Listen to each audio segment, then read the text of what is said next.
नरक में गिराने वाले पापों का संक्षिप्त परिचय। सनंत कुमार जी कहते हैं, व्यास जी, जो पाप परायण जीव महान नरक के अधिकारी हैं, उनका संक्षेप से परिचय दिया जाता है।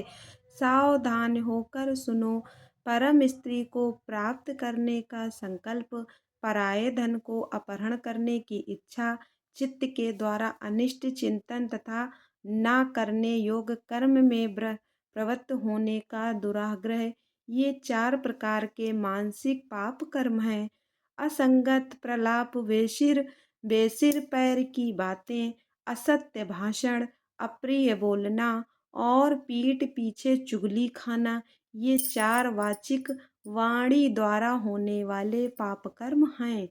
अभक्ष्य भक्षण, प्राणियों की हिंसा, व्यर्थ के कार्यों में लगना और दूसरों के धन को हड़प लेना, ये 4 प्रकार के शारीरिक पाप कर्म हैं। इस प्रकार ये 12 कर्म बताए गए हैं, जो मन, वाणी और शरीर, इन 3 साधनों से संपन्न होते हैं। जो संसार सागर से पार उतारने वाले महादेव जी से द्वेष करते हैं, वे सब के सब नरकों के समुद्र में गिरने वाले हैं। उनको बड़ा भारी पातक लगता है। जो शिव ज्ञान का उपदेश देने वाले तपस्वी की, गुरुजनों की और पिता ताऊ आदि की निंदा करते हैं, वे उन्मत्त मनुष्य नरक समुद्र में गिरते हैं। ब्रह्मा हत्यारा, मदिरा पीने वाला, सुवर्ण चुराने वाला, गुरु पत्नी गामी तथा इन चारों से संपर्क रखने वाला 5वीं श्रेणी का पापी, ये सब के सब महापाती की कहे गए हैं। जो क्रोध से, लोभ से, भय से तथा द्वेष से ब्राह्मण के वध के लिए महान मर्मभेदी दोष का वर्णन करता है, वह ब्रह्म हत्यारा होता है। ब्रह्मा हत्यारा होता है। जो ब्राह्मण को बुलाकर उसे कोई वस्तु देने के पश्चात फिर ले लेता है तथा जो निर्दोष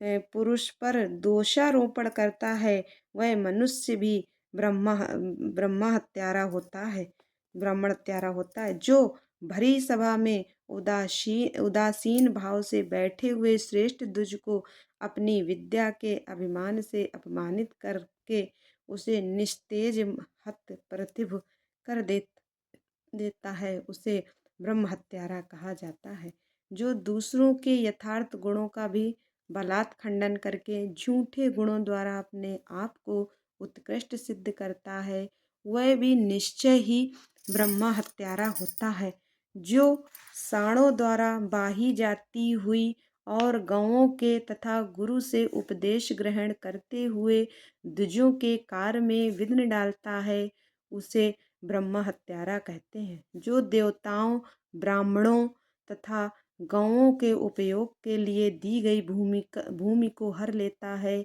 उसे ब्रह्म हत्यारा कहा गया है। देवता और ब्राह्मण के धन को हर लेना तथा अन्यान्य से धन कमाना ब्रह्म हत्या के समान ही पातक जानना चाहिए। जैसे किसी व्रत, नियम तथा यज्ञ को ग्रहण करके उसे त्याग देना तथा 5 महायज्ञों का अनुष्ठान न करना मदिरा पान के समान पातक बताया गया है। पिता और माता को त्याग देना, झूठी गवाही देना, ब्राह्मण से झूठा वादा करना, शिव भक्तों को मांस खिलाना तथा अभक्ष्य वस्तु का भक्षण करना ब्रह्म हत्या के तुल्य कहा गया है। वन में निरपराध प्राणियों का वध कराना भी ब्रह्म हत्या के ही तुल्य है। साधु पुरुषों को चाहिए कि वह ब्राह्मण के धन को त्याग दें, उसे धर्म के कार्य में भी न लगाएं, अन्यथा ब्रह्मा हत्या का दोष लगता है। गांवों के मार्ग में, वन में तथा गांव में जो लोग आग लगाते हैं, वे भी ब्रह्मा हत्या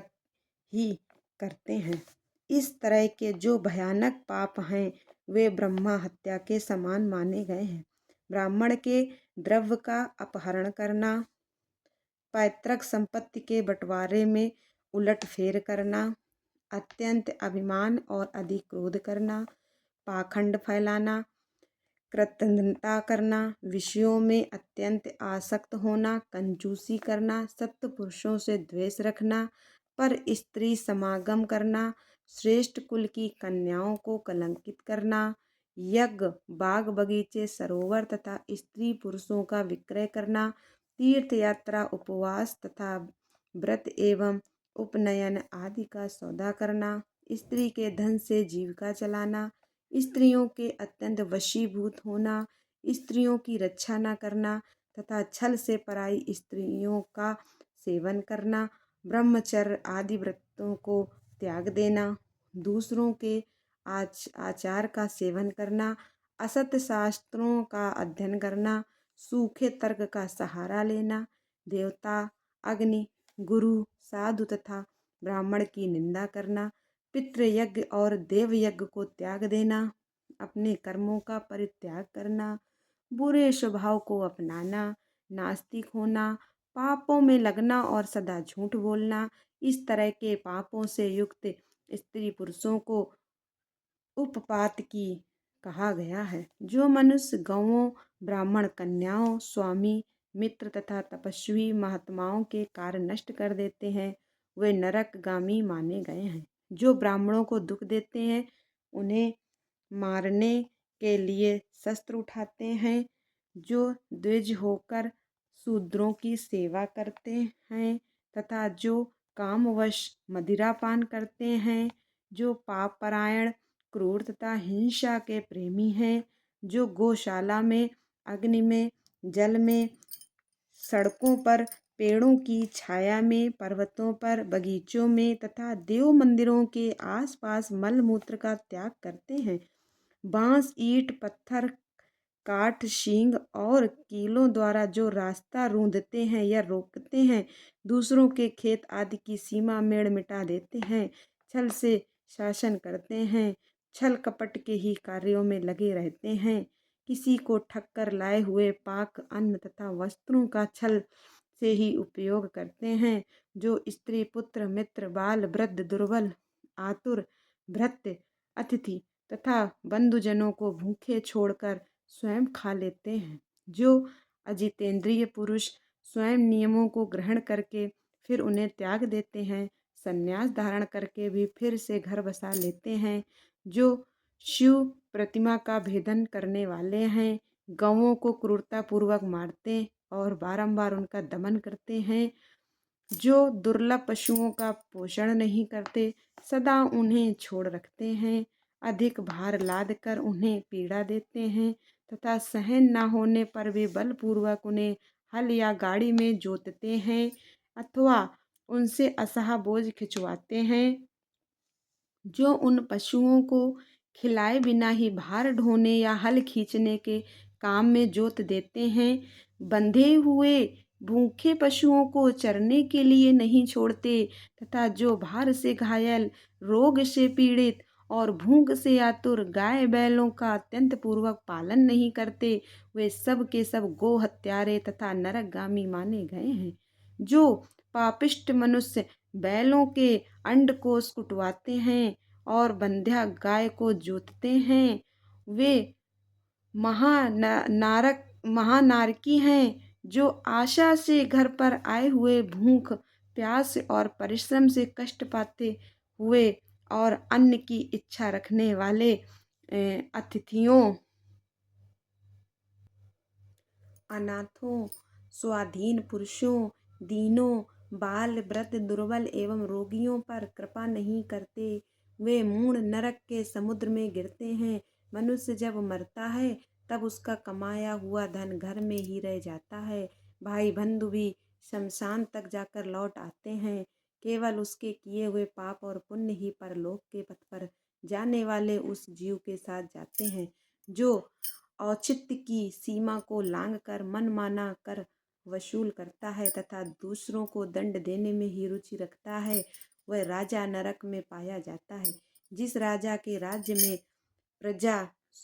घूसखोरों अपनी रुचि के अनुसार कम दाम देकर अधिक कीमत का माल ले लेने वाले अधिकारियों तथा चोर डाकुओं से अधिक सताई जाती है, वह राजा भी नरकों में पाया जाता है। पराई स्त्रियों के साथ व्यभिचार और चोरी करने वाले प्रचंड पुरुषों को जो पाप लगता है, वही पर स्त्रीगामी राजा को भी लगता है। जो साधु को चोर और चोर को साधु समझता है तथा बिना विचारे ही निर